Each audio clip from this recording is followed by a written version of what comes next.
Guys, si Butoy po nagbabalik. I-discuss lang natin guys yung ating General Orders number 3 sa episode 3 po, na nagsasabi dito na to all violation must reported po guys.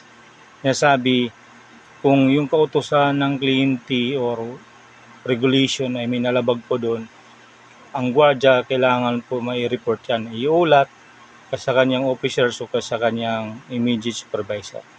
Bakit po mahalaga yan guys? Mahalaga po yan guys para agad ma-actionan ng officers at ng team kung anong pong kailangang actionan dyan. Kung kailangan gawin report, i-report po natin yan. Kung kailangan makausap yung violators, kakausapin mo natin. Yung kahalagaan yun guys. Habang tayo ay nag-aan dyan, i-record na natin sa ating logbook para supporting documents po yun. Kaya guys, kung nagustuhan yung video nito, i-share po at subscribe na po kayo sa aking Erwin Clears TV.